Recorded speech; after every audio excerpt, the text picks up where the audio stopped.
I remember the first time they tried to get me out of bed. Collapsed onto the floor.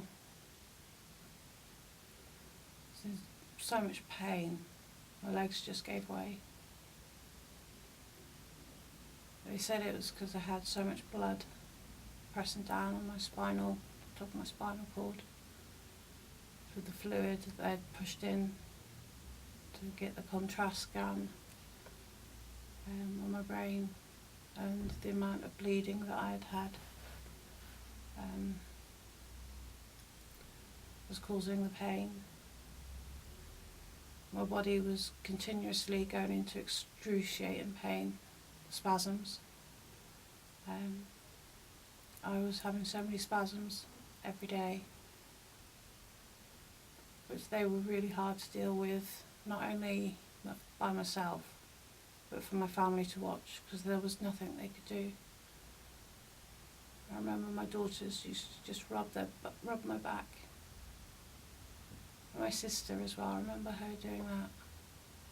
In fact, I remember her doing that the night I came into the hospital.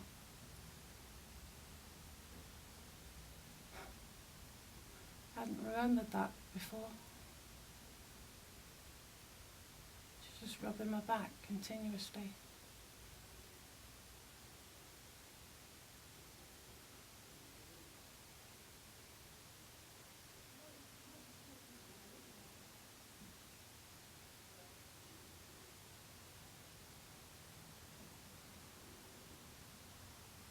Got transferred back to Yeovil Hospital briefly before I got discharged back home. And I still have physio when I need it at home. I'm having to have some adaptations done to my house to enable me to be able to have a shower by myself without the help of my children or a carer.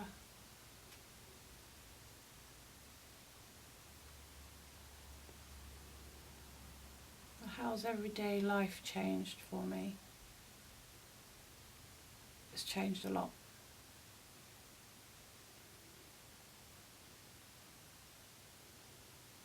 I've lost my short-term memory. I'm hoping each day it's going to get better, and I will eventually get it back. I had a lot of coping strategies sort of taught me by occupational therapy. I've had some tests done which show that my short-term memory is a factor, which has been quite difficult with writing my essay for my degree, but I got there.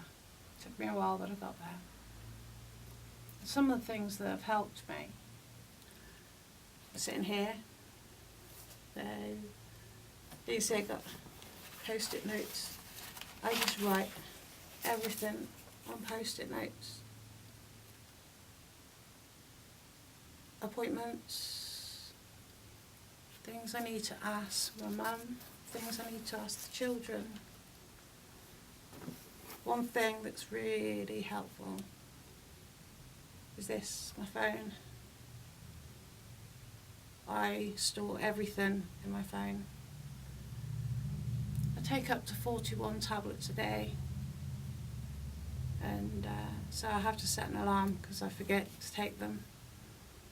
My mum rings me every night to remind me to take my last lot of tablets.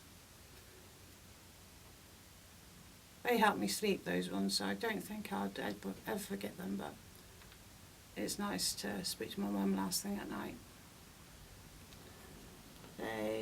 But if I put appointments in here and have an alarm set to go off, but also I duplicate them then into my diary. So just so if my phone's not with me, I have got my diary. I've got a calendar here. And I write everything down in notebooks. Everything gets written down.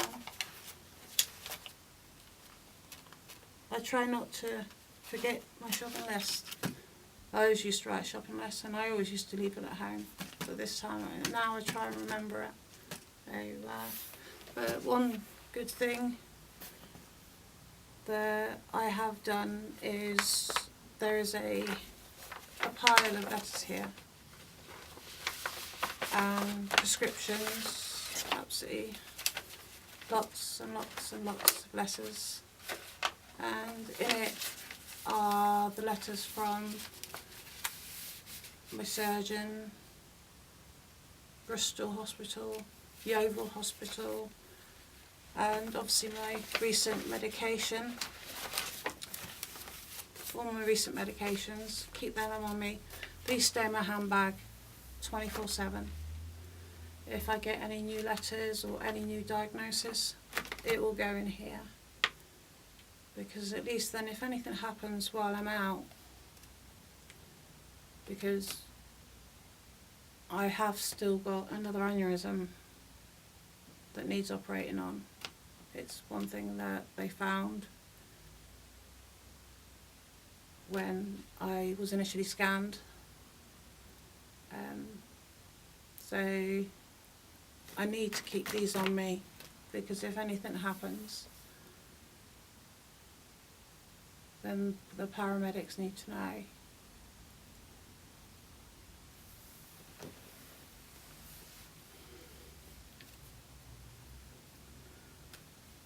Living with a brain aneurysm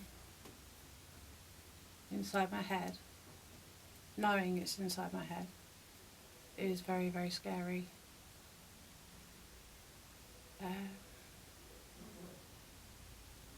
You don't know if it's going to rupture. And it could have something to do with why I've lost my short-term memory. The children take advantage of the fact that I've lost my short-term memory, especially in regard to pocket money. Or if I ask them to do something, they don't do it, and I say, well, Mummy told you. No, you didn't, Mummy. And then, you know, I question myself then, but I do see the funny side to that.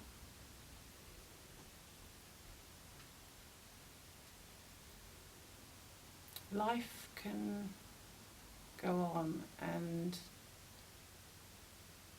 I'm one of the lucky ones that managed to survive a ruptured brain aneurysm. A lot of people aren't that lucky, and to have two is just bad luck. But I'm hoping this other aneurysm is going to be operated on hopefully the middle of August, and try and get my life back to some normality.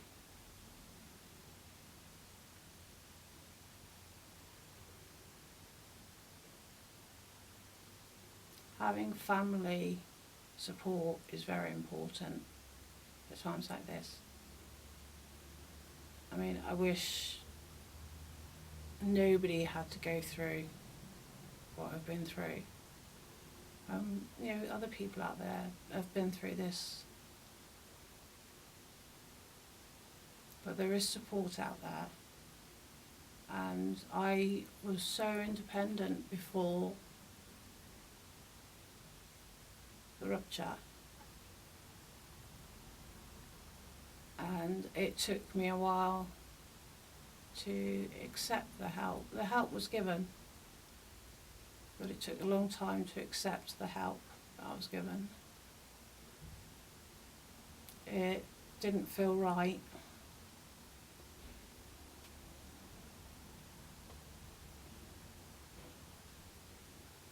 I hope this film will give you some idea about what it's like to go through this. And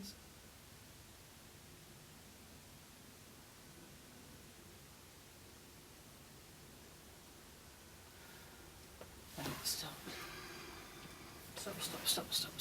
Stop.